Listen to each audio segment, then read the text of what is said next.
မင်္ဂလာပါဒီနေ့ဗီဒီယိုမှာတော့အခု2024မှာအိမ်ဝယ်ဖို့ပြင်ဆင်နေကြတဲ့ first time home buyer တွေရော investment property တွေကိုဝယ်ဖို့စီစဉ်နေကြတဲ့မိတ်ဆွေတွေအတွက်ကအကျိုးရှိနိုင်တဲ့ mortgage loan program တွေအကြောင်းကိုရှင်းပြပေးသွားမှာဖြစ်ပါတယ်အခုဆိုရင်ကျမတို့က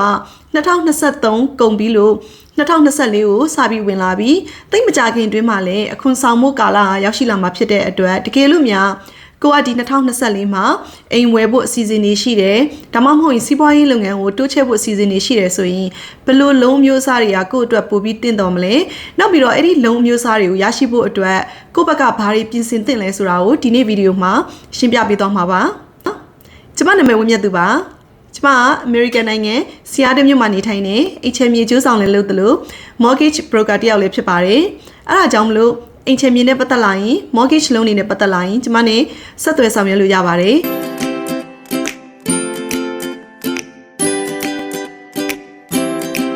US လိုမျိုးတိုးတက်တဲ့နိုင်ငံတွေမှာအိမ်ဝယ်တဲ့အခါမှာအိမ်ကို cash down ပေးချေတာထက်ဆိုင်တော်တော်များများက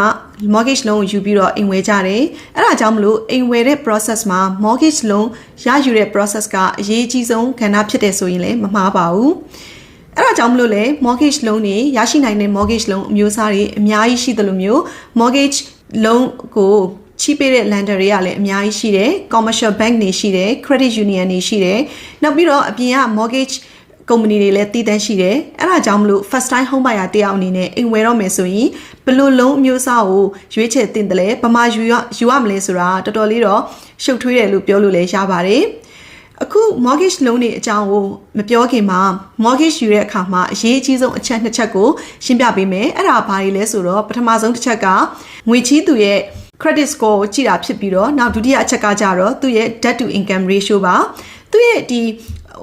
credit score ကိုကြည့်တဲ့အခါမှာလည်းအနည်းဆုံး credit 980နဲ့အထက်ရှိမှအိမ်ဝယ်ဖို့အဆင်ပြေနိုင်ပါတယ်။အဲဒါကြောင့်မလို့ကိုကအိမ်ဝယ်ဖို့စဉ်းစားနေရဆိုရင်ကိုယ့်ရဲ့ credit ကိုကောင်းအောင်လို့ပထမဆုံးလုပ်ရမှာပါ။နောက်ဒုတိယချက်ကကြတော့ debt to income ratio အဲ့ဒါကလည်းလူတစ်ယောက်ရဲ့ဝင်ငွေနဲ့သူ့မှာရှိတဲ့တခြားဒီကုန်ကျစရိတ်တွေကိုသူတို့ကအချိုးချလိုက်တာပေါ့နော်။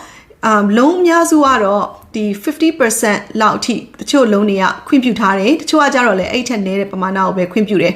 အခြေအနေတွေနဲ့တခြားချက်တွေပေါ်တော့မူတည်တာပေါ့အဲ့ဒါကြောင့်မလို့ကိုကဓာတ်ကိုနည်းနိုင်သမျှနည်းအောင်ထားနောက်ပြီးတော့ဝင်ငွေပိုများတယ်ဆိုလို့ရှိရင် mortgage loan ရဖို့ကပို့ပြီးတော့လွယ်ကူပါတယ်အခုဆက်လက်ပြီးတော့ mortgage loan တွေအကြောင်းရှင်းပြပေးသွားမှာပါ mortgage loan တွေထဲမှာလူသုံးအများဆုံးနဲ့ popular အဖြစ်ဆုံး mortgage loan မျိုးစားကတော့ conventional mortgage loan လို့ခေါ်ပါတယ်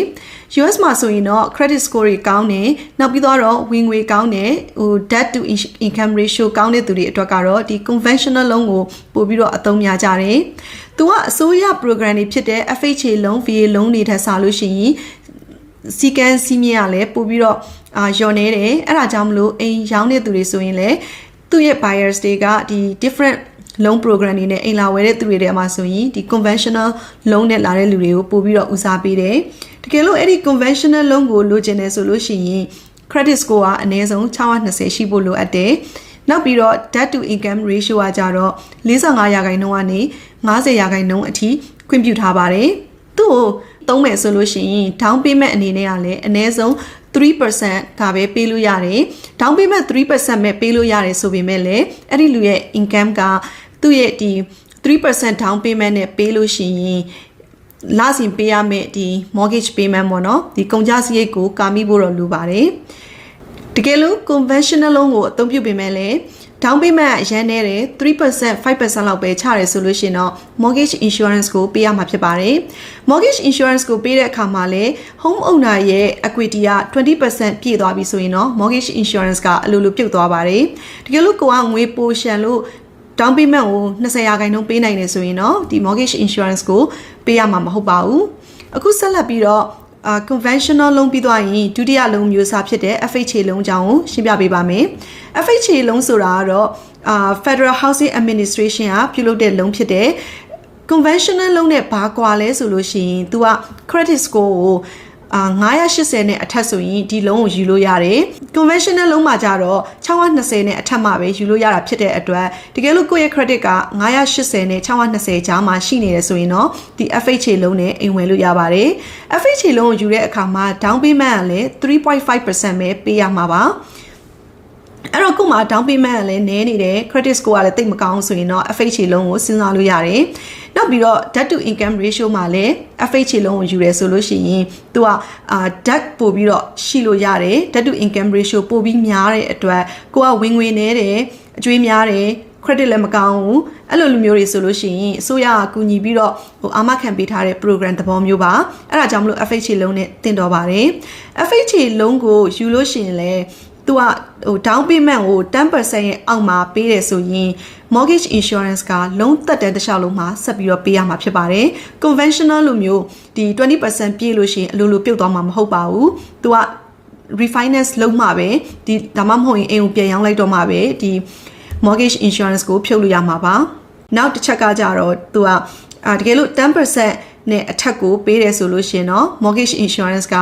လုံးသက်တဲ့တစ်လျှောက်လုံးပေးစရာမလိုပါဘူးရှင်းမပြောခဲ့သလိုပဲ credit score က980နဲ့အထက်ဆိုရင်ယူလို့ရတယ် debt to income ratio ကလည်း59% ရာခိုင်နှုန်းအထိခွင့်ပြုထားတယ်ပြီးရင် down payment percentage ကကြတော့အနည်းဆုံးက 3.5% ပြီးလို့ရှိရင် loan ရဲ့ size ကကြတော့အများဆုံး8သိန်းကျော်အထိခွင့်ပြုထားပါတယ် FHA လုံးကိုယူပေမဲ့လည်း down payment နည်းနည်းလေးပေးလို့ရတယ်ဆိုပေမဲ့ထပ်ပြီးတော့ဒီ loan ယူတဲ့သူရဲ့ဒီ debt to income ratio ပေါ့နော်သူရဲ့ဝင်ငွေက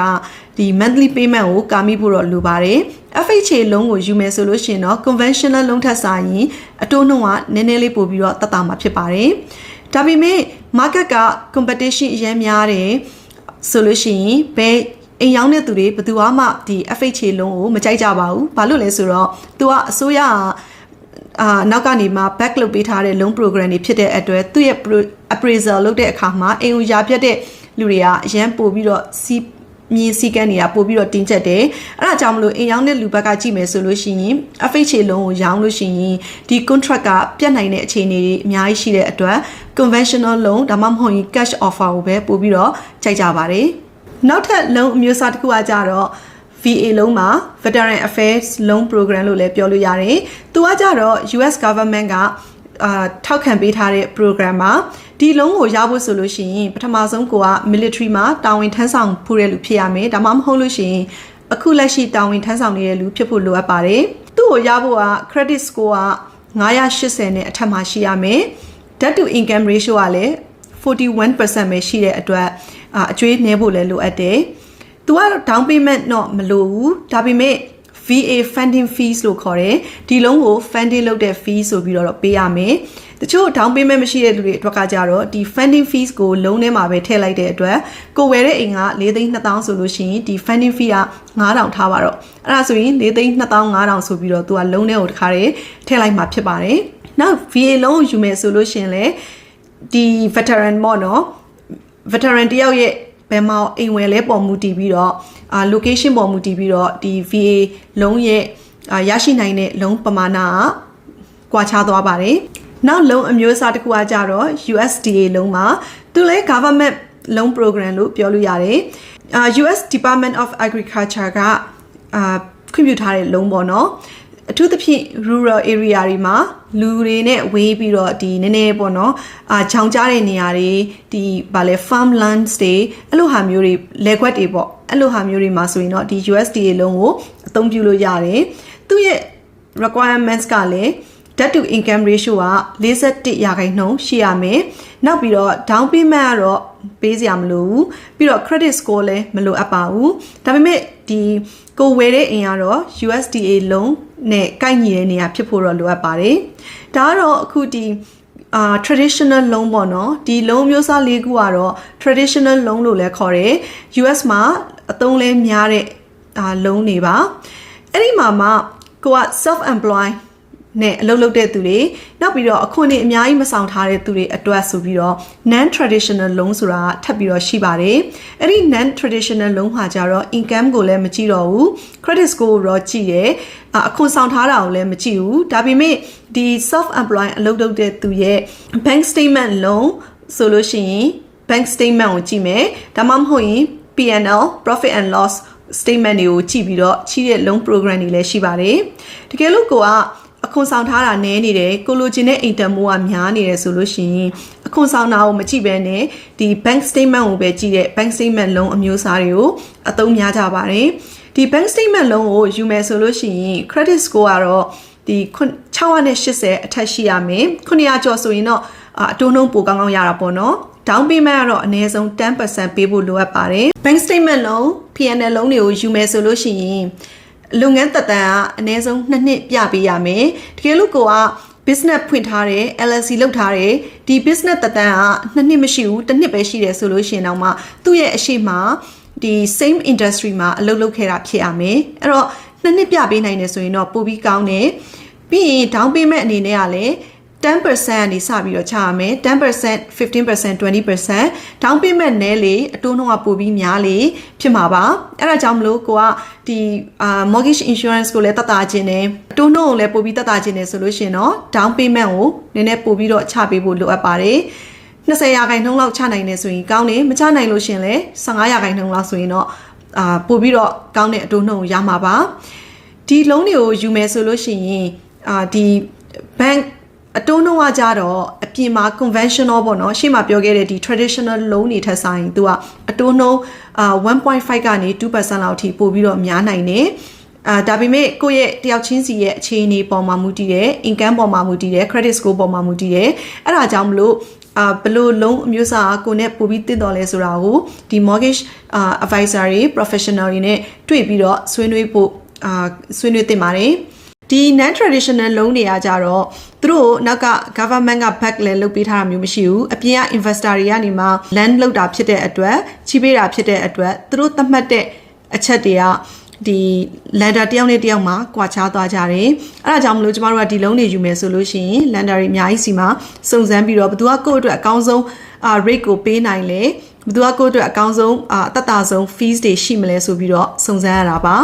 non traditional loan တွေကိုသုံးတဲ့သူတွေအတွက်ကကြတော့အခွန်ဆောင်တဲ့နေရာမှာအများကြီးဆောင်စရာမလိုတဲ့အတွက်ကို့မှာတကယ်လို့များတခြားဒီဆိုရရှိရထားတဲ့ benefit တွေရှိတယ်ဆိုရင်ပြုတ်သွားမှာမဟုတ်တော့ဘူးပြီးရင်နောက်တစ်ခုကဒီ non traditional loan ဥပမာဒီ bank statement loan ကိုသုံးတယ်ဆိုလို့ရှိရင်အခွန်မှာ short ပြီးဆောင်ရတာဖြစ်တဲ့အတွက်အခွန်ဆောင်တဲ့နေရာမှာတတ်တာမယ်ဒါပေမဲ့ဒီ lender ကိုပေးရတဲ့ fees တွေမှာကြတော့သူကနည်းနည်းပိုများမယ် interest rate မှာဆိုလို့ရှိရင်လေဒီပုံမှန် conventional loan interest rate ထက်စားလို့ရှိရင်သူက1% နဲ့ 1.5% အဲ့ဒီဝန်းကျင်လောက်နည်းနည်းပို့ပြီးတော့များထပ်ပါတယ်ဒါပေမဲ့ကိုကနှစ်30 payment ကိုကျမတို့ကတွက်တာဖြစ်တဲ့အတွက်တကယ်တမ်းကြည့်မယ်ဆိုလို့ရှိရင်လစဉ် payment မှာကြတော့ရာခိုင်နှန်းပဲကွာသွားတယ်ဒါပေမဲ့ကိုက IRS ကိုဟိုဘက်က conventional loan လိုချင်တဲ့အတွက်အခွန်ဆောင်မယ်ဆိုလို့ရှိရင်တော့အခွန်မှာတကယ်လို့များဝင်ငွေ3သိန်းပြမယ်ဆိုလို့ရှိရင်အနည်းဆုံး2000ခွဲအခွန်ပေးရမယ်အဲ့ဒါတစ်နှစ်ထဲနဲ့မရဘူးနှစ်နှစ်တိတိအဲ့လိုမျိုးအခွန်ဆောင်ပေးရမှာဖြစ်တဲ့အတွက်တကယ်တမ်းနှစ်ဖက်ရှင်းကြည့်မယ်ဆိုရင်တော့ bank statement လုံးနေတာပို့ပြီးတော့တာတယ်လို့ပြောလို့ရတယ်ဒီ bank statement လုံးအပြင်နောက်လုံးမျိုးစာတစ်ခုကကြတော့ P&L လုံးလို့ခေါ်တယ် profit and loss statement ကိုကြည့်ပြီးတော့ချီးပေးတဲ့ program ပါအခုကျမတို့ company မှာဒီလိုမျိုးnon traditional loan အမျိုးအစားတွေလည်းအများကြီးရှိတဲ့အတွက်တကယ်လို့များကိုကအခွန်အများကြီးမဆောင်ထားဘူးဒါပေမဲ့အိမ်ဝယ်ခြင်းတယ်ဆိုလို့ရှိရင်လည်းကျမနဲ့ဆက်သွယ်လို့ရတယ်ကျမကတော့ဒီရရှိနိုင်တဲ့ loan မျိုးစားတွေကိုရှင်းပြပေးမှာပါဒါကတော့ first time home buyer တွေအတွက်ရရှိနိုင်တဲ့ loan မျိုးစားတွေကိုရှင်းပြပေးထားတာပါနောက်ဗီဒီယိုတွေမှာလည်း investor တွေနဲ့တင့်တော်တဲ့ loan မျိုးစားတွေကိုဆက်လက်ပြီးတော့မိတ်ဆက်ပေးသွားပါမယ်တကယ်လို့ကိုကလွန်ခဲ့တဲ့2022-2023အတိုးနှုန်းတွေမြင့်တက်တဲ့အချိန်မှာအိမ်ဝယ်ခဲ့တယ်ဆိုလို့ရှိရင်လည်း refinance လုပ်လို့ရပြီလားဆိုတာကိုသိချင်နေဆိုရင်ကျမနဲ့ဆက်သွယ်လို့ရပါတယ်ကျမကိုယ်တိုင်ကတော့ကျမတို့နေတဲ့ Washington ပြင်ကယ်လီဖိုးနီးယားနဲ့ Florida မှာ license ရှိထားပါတယ်ဒါပေမဲ့ကျမတို့ company က nationwide ကို mortgage ဝန်ဆောင်မှုပေးတာဖြစ်တဲ့အတွက်